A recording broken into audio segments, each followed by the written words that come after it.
River City Arc Slow Scan TV Net. This net serves for training and practice in image transmission modes and meets Wednesday nights at 9 o'clock p.m. on the N6NA repeater on 441.30 megahertz. River City Arcs members and all licensed radio amateurs are welcome to participate. If you wish to join the net or need to make a call at any time, please announce your call sign between transmissions and net control will acknowledge you. If an emergency should arise and you need the repeater, please contact the net control by saying break break. A double break signifies emergency traffic. The net will stand by for you until the emergency is terminated or the traffic is moved to another frequency. Alright, well, stations who wish to check in are asked to respond with their full call sign using the recognized ITU alphabet and their name. I will recognize each station before continuing. Any station who wishes to check into the net, well, please come now.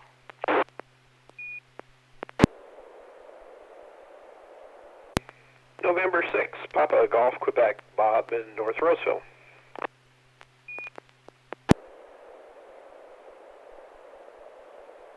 All right, Bob, thanks for checking in. That was N6PGQ, and good evening. You're number one. Next up. Kilo Papa 4, Mike Delta Carol, Citrus Heights. November Romeo 6 Hotel, this is Anders in Folsom. All right, November Romeo 6 Hotel, Anders, good evening, and thank you for checking in. Yeah, this is Kilo Papa 4, Mike Delta. Oops. All right, next up, next check-in. Yeah, Kilo Papa 4, Mike Delta Carol, Citrus Heights. All right, hello, Carol, good evening. That's Kilo Papa 4, Mike Delta. Got you checked in. Thank you.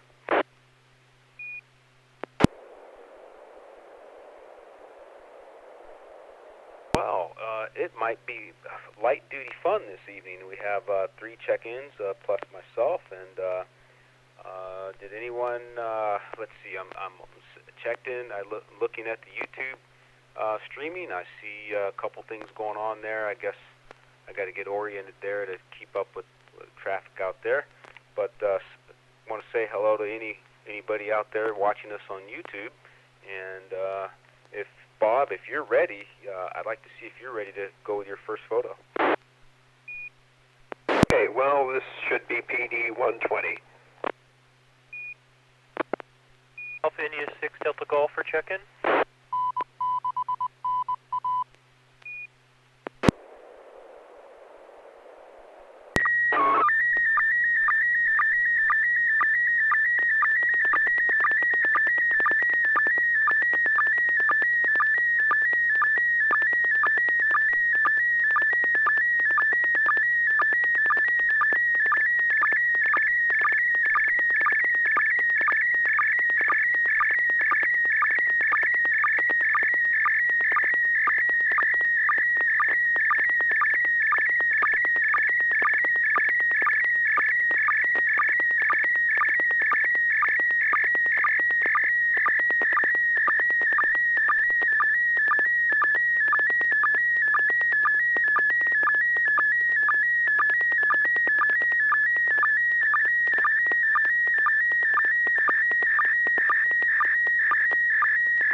Bob.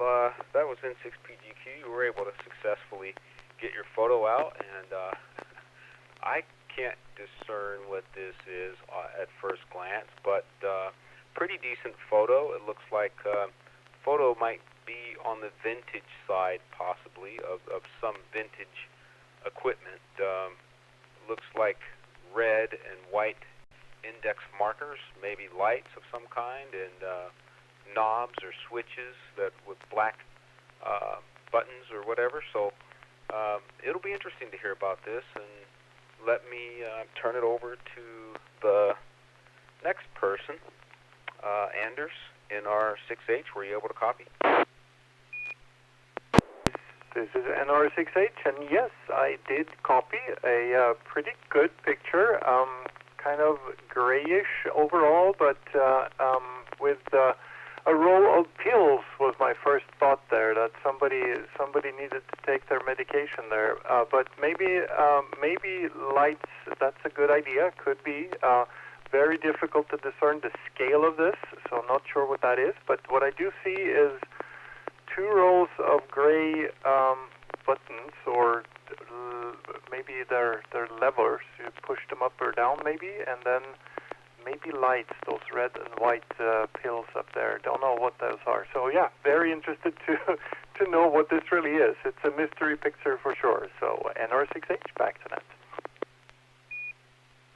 Yeah, well, thank you for that, Anders, and I'll bet it's something related to music or something electronic.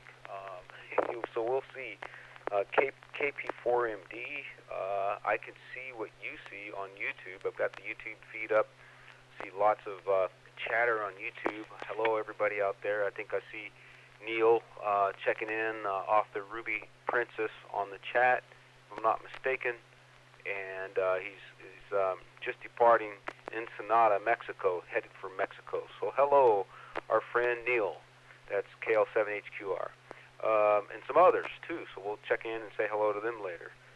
But, Carol, would you have any comments for the photo that PGQ sent? Yeah, sure. This is KP4MD. Well, Frank, W6NYX, says he thinks it's an old control panel of some kind, and I agree with that. It looks like you've got these 2 rows of toggle switches, the kind of toggle switches that you used to see on old telephone equipment.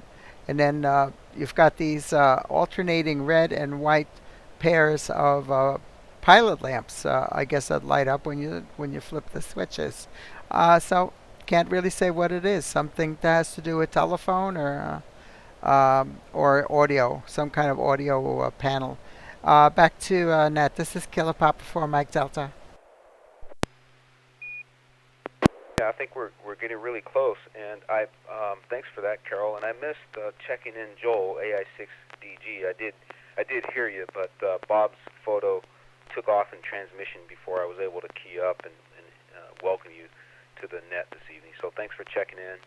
And how about you, Joel? Were you able to copy? Well, I'm not on the air tonight. My computer is down, so I'm on YouTube on my phone. And comments so far match what I see. It looks like a panel of some kind with 2 rows of lights, red and white on top, and then 2 rows of toggle switches. And vintage gear, and telephone equipment perhaps. So I look forward to hearing back to net, the I6DG. Yeah, well, I appreciate that. Old Spaghetti Factory out in Rancho Cordova in the Nimbus Winery has an old, telephone switch there, and probably from the 1930s or 40s time frame. And I don't remember exactly what it looks like, but it has kind of reminiscent. So let's hear from Bob, N6PGQ. What's the story in 6EMF Net Control?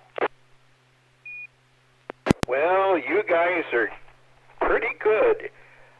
If you would zoom out on this picture, what you would see is a telephone dial, a rotary dial, and a whole bunch of switch cables that would pull out of this office switchboard. And these are the toggle switches, back and forth switch that would connect some incoming call to an outgoing call. This is just the middle portion of it, and if I gave the whole thing, everybody would have gotten it in the first place. And trimming this to fit in the format that goes with slow scan TV kind of makes a wide picture not able to get into the screen. Anyway, you guys are pretty good. N6 PGQ. All right. Well, I'll take some credit from the collective group. I started off struggling. Thought it might be related to an instrument, but fun stuff.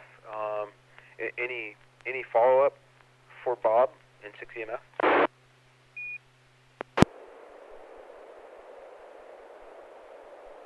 I have a question then.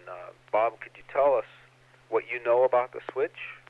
Is there anything unique about it historically, or does it have history with you or someone you know? Nah, it belongs to a friend of my brother's. Yeah, there's no history to it. It just is a relic. I appreciate that. Thank you. All right. Well, if there's no other comments or questions, so thanks to Bob for getting out an intriguing photo, something to think about. NR6H, Anders, if you're ready, we can invite your photo to come on out. This is NR6H, and this will be PD120.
Anders, this N6NA EMF was able to copy a great photo of what appears to be, from my perspective, looks like a communications building with a communications tower in the background with some microwave dishes and some antennas and stuff mounted on it, and fencing around it. So can't tell where it is or what it's for, but just looks like a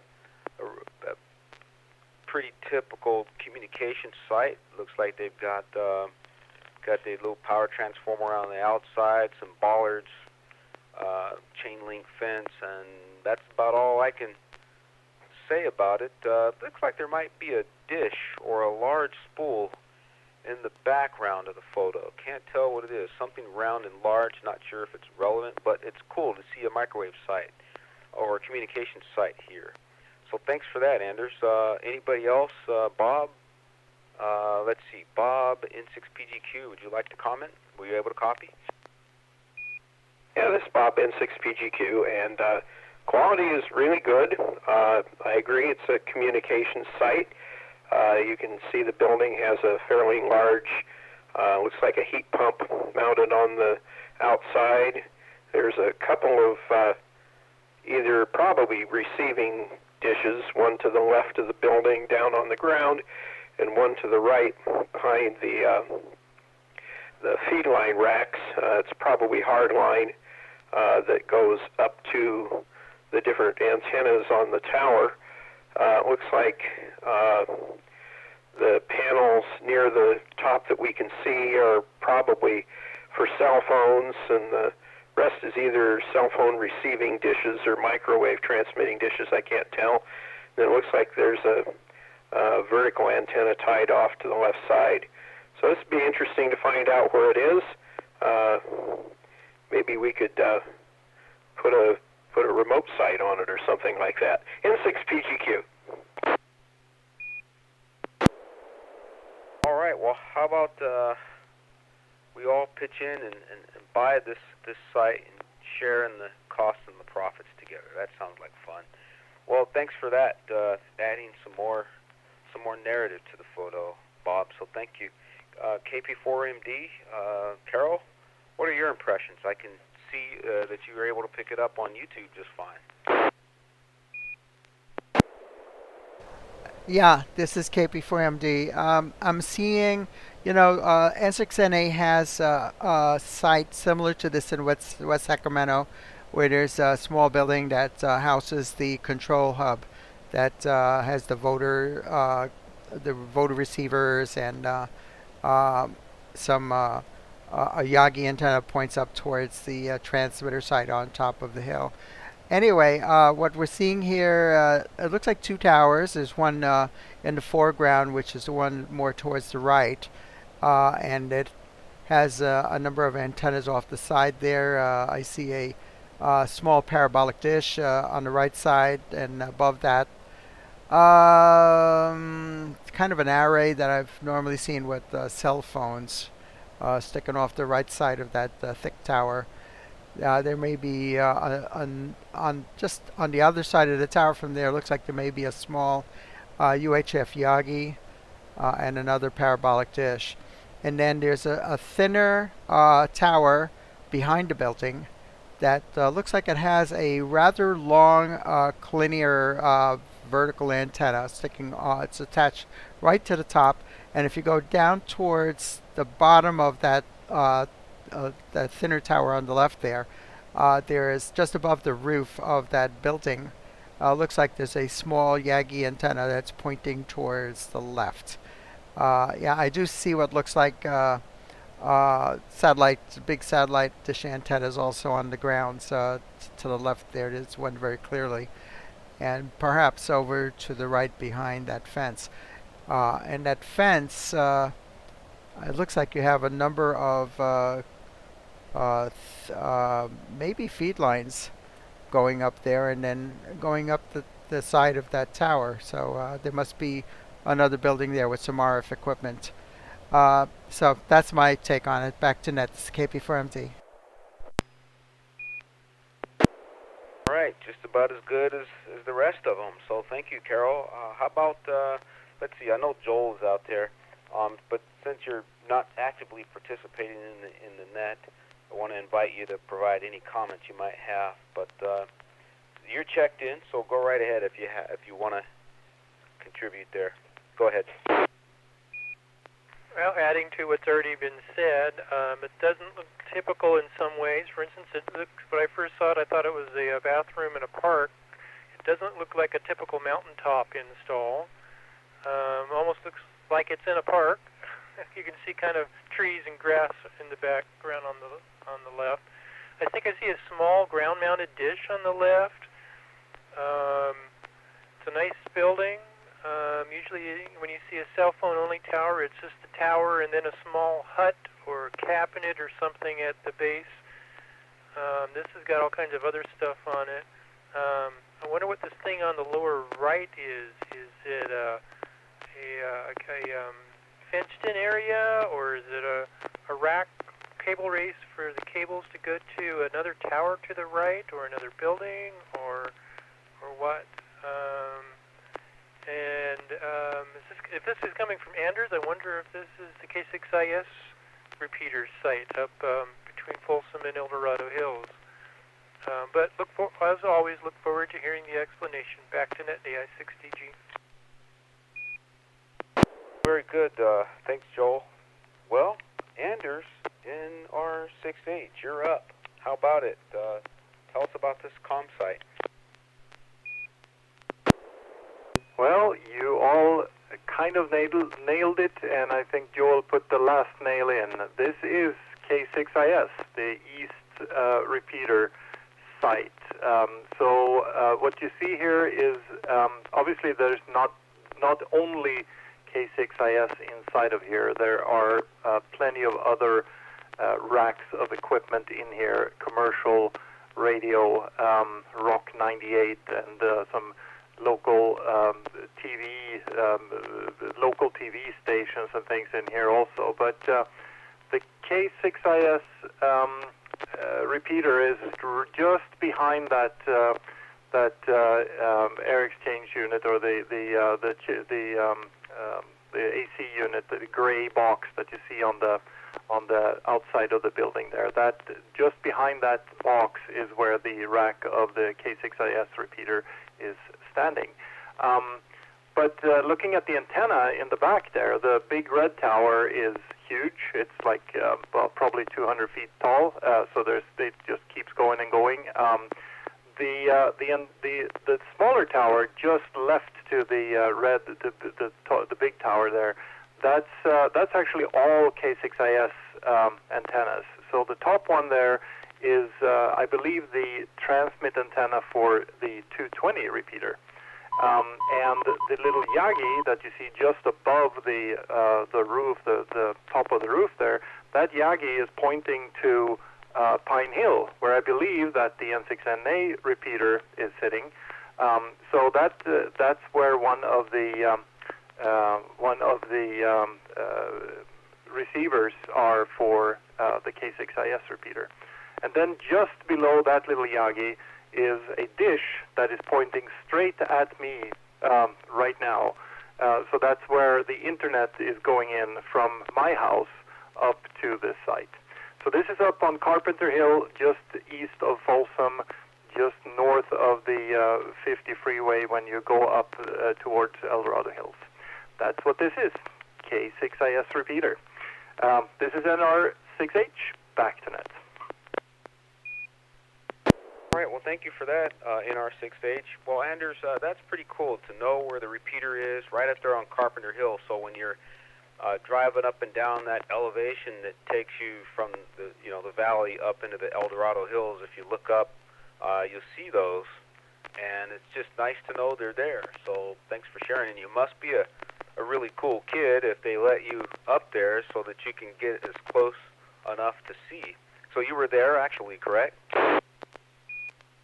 Yeah, Roger, I've been up there a few times with Chris, N6ICW, who is the caretaker of all the repeaters around here, I guess. And we were up there a couple of weeks ago and were messing around with the repeater. We wanted to install a clock chip into the repeater, and we have all kinds of fun problems because of that now. But we just need to make another visit and update the firmware of the repeater. So it never ends. You start poking on these things, and you keep at it. But it's all fun and games. So that's the story behind it. N6RH, back to net.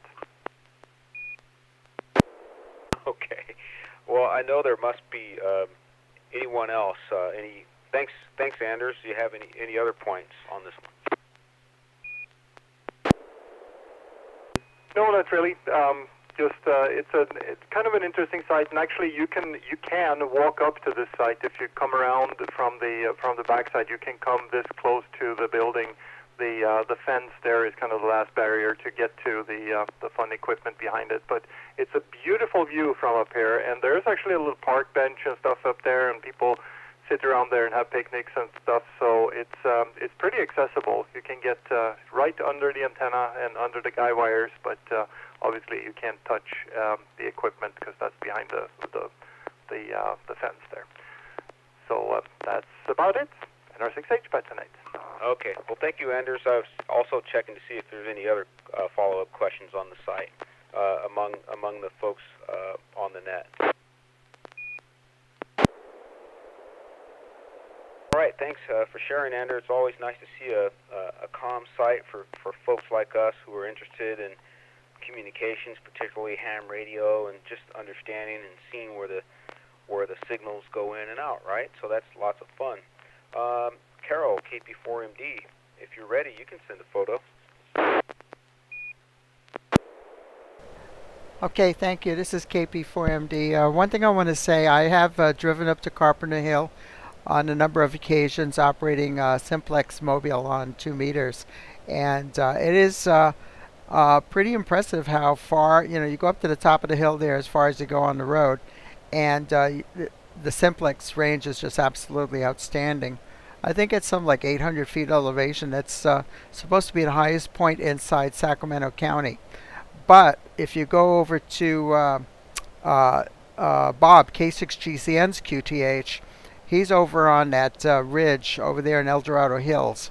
And I've driven up to his QTH, and from there, you're looking down on top. You can look down on the towers of Carpenter Hill. He's really close to Carpenter Hill, but he has actually got a few hundred feet higher elevation. So that's a kind of a dizzying height up there. And I've operated mobile from up there on 440 simplex, get all the way out to Woodland on 440 simplex. It's quite impressive. Okay, I'm going to send a picture. It's also going to be PD120. This is KP4MD.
Well, I was able to copy a pretty good photo from KP4MD, this N6 EMF here. And it looks like a couple of bands of, I don't know what you would say about those stripes across the top two-thirds of the photograph, but it's kind of like a noise streak. It could have been the repeater IDing, I guess. Not clear. Well, maybe wasn't paying close enough attention, but it's a good photo. Ham radio's secret code. It looks like possibly an encouraging campaign to encourage people to go pick up Morse code. It looks like it's a few decades vintage, though. It might be from the 1970s or possibly earlier, just judging from kind of the color scheme and the context. So fun stuff, though. Can't wait to hear what Carol will have to say about it. I'll run right back up to the top of the list to Bob, N6PGQ. Well, this one I may know. I think this is from Archie's Ham Radio Adventures. It was a publication, if I can remember right, from AWRL, aimed at kids to get them interested in amateur radio. And if I can remember right, this may be one of the later versions, because I don't remember it saying anything about computer games in there, but audio cassettes probably would fit in to the earlier version. Anyway, that's my guess, and hopefully I picked it correctly. N6PGQ. Yeah, so thanks for that, Bob. And audio cassettes, that's an interesting thing to key on. That's definitely in the 70s to 80s era. Anyway, NR6H, Anders, how about you? Were you able to copy?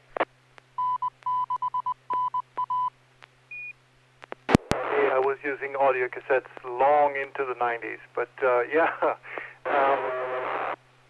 I'm not familiar with Archie, but it definitely felt right that this would be directed to kids, judging by the language in that yellow part of the image here, that it kind of lends itself to be directed to kids.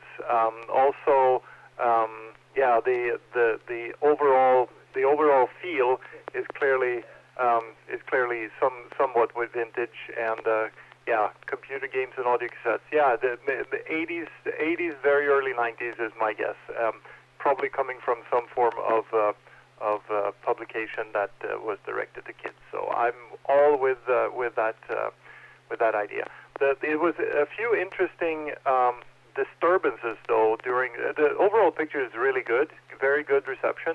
However, there were I think 4 bursts that I haven't heard before. It sounded like almost like the repeater dropped for a fraction of a second and then came right back. I think I heard the repeater beep. So that was an interesting thing that happened. Not sure exactly what that was, but it was certainly not the repeater ID. It was something else. It sounded like a short hiccup and then a fraction of the repeater beep coming after it. But yep, that's what happened. NR6H, back to that. All right, thanks for that, Anders. I'd forgotten all about Archie, but I don't know, just it didn't even register who Archie was until Bob said his name. But he's a comic book character here, and I wasn't much into Archie growing up, but yeah, now it kind of rings a bell. I think you would have found Archie in newspapers in the past, maybe even now in some places. But yeah, thanks for that. And Carol, I'll jump over Carol, go to Joel. Joel, would you like to add anything? N6 EMF. Well, looking at YouTube, the YouTube side got excellent reception. But yeah, something funny was happening from what I was hearing as it was being transmitted, because it was like dropouts. I thought I might have my sculptures set wrong or something, but doesn't look that old overall to me. But yeah, there are some tips. The font ham radio code is a little funny. Using Archie is really funny, because I just don't think Archie's been, well, let alone popular, even known for quite a while. And whoever mentioned audio cassettes, hey, yeah, that's kind of a tip there too. I mean, we haven't used audio cassettes for ages. When did MP3s come out? Back to net, yeah, 60G. Yeah, MP3s first got exposed to those probably in the very late very late 90s, early 2000s, approximately. Yep. Well, my sister-in-law still has a closet full of music cassettes from the 80s, from when we grew up. So it's fun to open that closet during the holidays when I'm over there and see everything in there. Just like the cassettes are still in their cartridges, and the album covers or whatever are still there. It's like, wow. It's like stepping into history 30 years ago. Fun stuff. All right. Well, Carol, KP4MD, that was your photo. How about it? Tell us all about Archie. Yeah, that's exactly right. This is Bob got this right on the nose. It's Archie's Ham Radio Adventure, which was a comic book that came out actually in 1986 to try to promote ham radio to young people back then. And I think there was also a Saturday morning TV series of cartoons that they did also animated. That was way after my time, though. When I first started seeing Archie comics was in the 60s. And usually they had a series of different comic books. They had one that was Betty and Veronica, which was the girlfriends, and Jughead, and there was a whole cast of characters. And it was interesting. They had some. One thing I'll remember from one of the comic strips that I read was Jughead taking Archie on a time travel to the future, and they went into a corner soda fountain store, where they used to have soda jerks that would mix up sodas and stuff. That stuff you don't see anymore. That kind of thing they had back then, and so Jughead told Archie to take a drink of this. He ordered up a soda for him from the future, and Archie said it tasted horrible, and Jughead said, "Yep, it's pure chemicals." And I think that this is it's amazing. It's actually astounding that they were able to predict back in at that time that in our present day, everything that we are now consuming is very synthetic. So there you go. There's some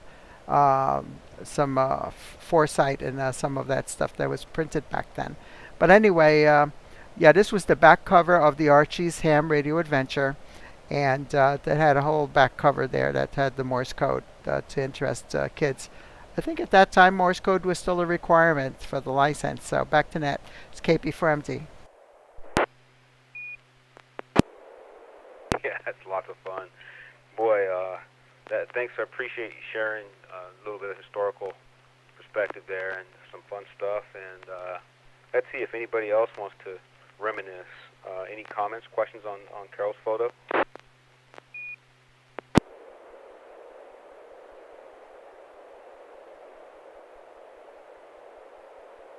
All right. One last call for fun comments on Carol's photo. Thanks for sharing, Carol. I'm going to send something for fun here. Doesn't need to be a whole lot of technical discussion on it, but it made me chuckle. Not a whole lot of meaning behind it, and every once in a while I'll send one like that. So N6NA Net Control will fire off a photo in just 1 second.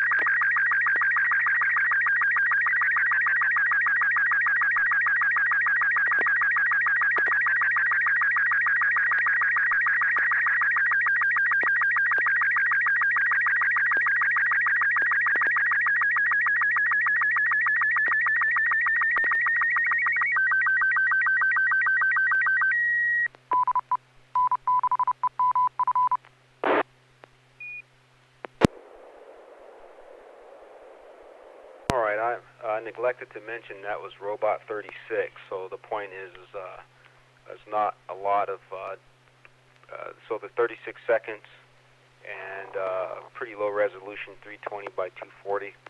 And so I'll go to the top of the list. Bob, N6PGQ, how copy? Well, it came through, just as you said, kind of low resolution, and I don't have a clue what the thing is. You could imagine that it was some kind of a device that would have marbles in it that would go round and round, or I don't know. I'm stumped. 6PGQ. Give a hint. To me, it's one thing. It's one thing, but it looks like an animal. To be funny about it, so I'll turn it over to the next NR6H. Anders, how's that? So I kind of think that this is a picture of a screen, so it's a screenshot, maybe, and it looks like a drawing. The resolution is not there to actually see what the text says. I think to the bottom right of the yellow figure is I think it says screws at the last word there, but I'm not sure. It looks like there are some dimensional arrows and lines, so it looks like a basic drawing of some form, but it certainly looks like a guy, a big nose, 2 eyes, it's got big upper teeth there that's hanging down, so definitely a cartoon. But yeah, I have no idea what this is. NR6H, back to net. All right, well, appreciate the effort, Anders, and thank you. I probably should have bumped up the resolution a little bit, but what it shows there, I can read it, and it's really not. I'm looking for the answer about the critter in here. To me, okay, so KP4MD, Carol, how copy?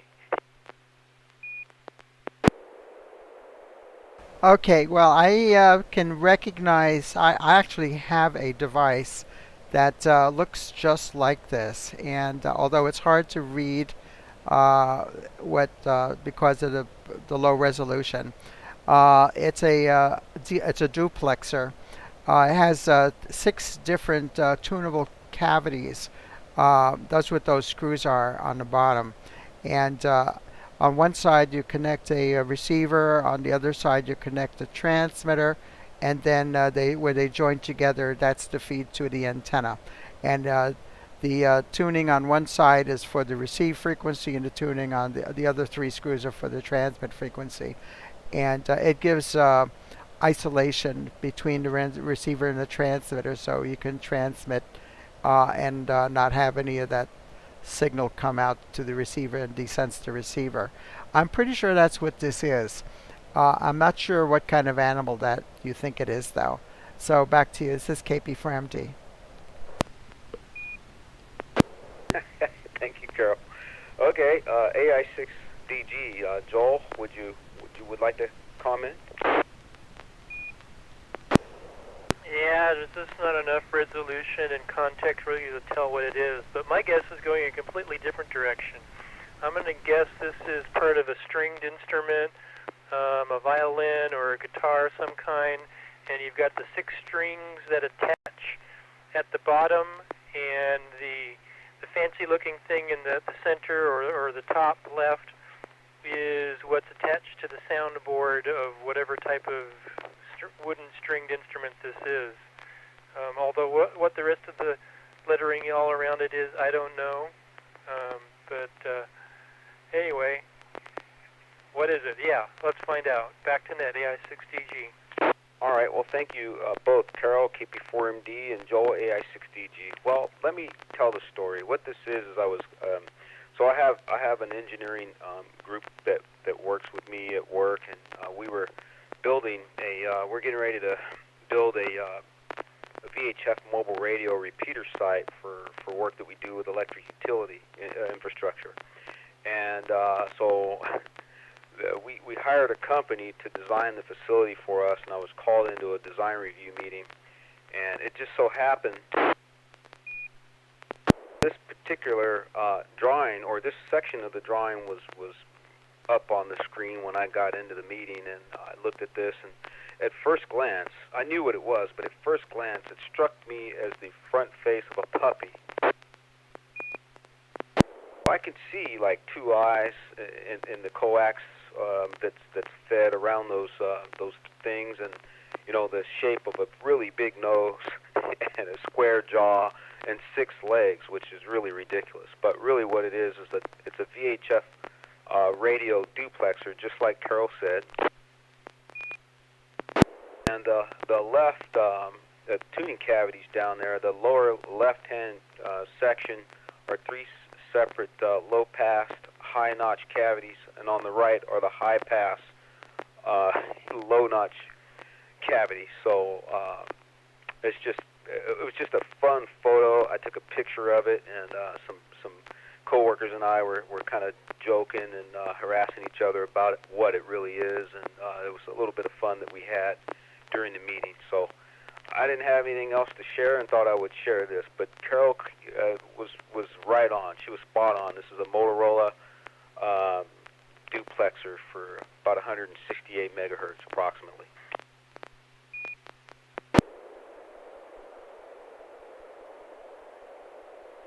Oh, all right. Any questions or comments?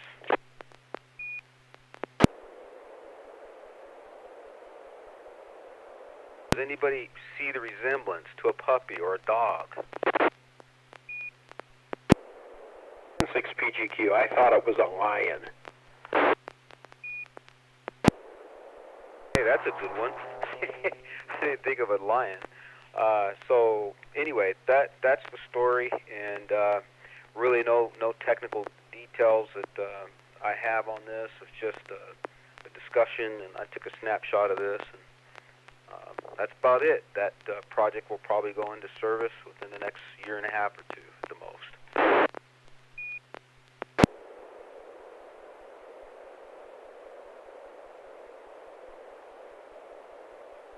Okay, well, I think Joel, he's checked in, but do you have anything to share with the group, or are you pretty much out of commission on transmit tonight, Joel? Out of commission. So on to the next. Thanks for asking, AI6DG. All right, well, very good, Joel. I don't think we have any other check-ins that would have anything to transmit tonight. So I guess I'll open the floor for a couple of minutes for any general discussion or announcement type topics, and we'll go from there. Comment? Go ahead. I didn't catch the call. Kilo, November 6, Quebec, November, Juliet. This is James. I'm really late tonight, but I just thought I'd say hello. All right, James. That was KN6QNJ. Thanks for saying hello and welcome. It looks like there's not a whole lot to bring for the remainder of the net, so one last call, and I'll scramble for the script and seek to close it out. This is NR6H. Carol, if you have a few minutes after the net, I have a couple of questions.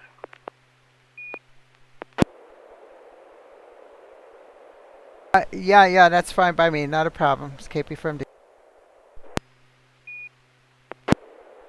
All right. Well, let me see if I. Somebody wrote on the chat for the YouTube streaming. So anyway, I would like to just say thanks to all the folks on YouTube that are watching this evening, including Frank and Neil, and Neil again. Let's see, did I miss anybody? I think it's just Frank and Neil this evening, but that was W6NYX, and from there, I guess what I can do is just express appreciation to everybody for hanging in there tonight and having fun with tonight's Slow Scan TV Net. Well, we hope to see you again next Wednesday night at 9 o'clock p.m. I'm going to go ahead and officially close out the net at 9:50 Pacific Standard Time, or rather, Standard Time. And this is Wilson, November 6th, Echo Mike Foxtrot, wishing all of you a good evening. Thank you very much. 73. Whiskey Baker 6, Yankee Lima Kilo, Dave.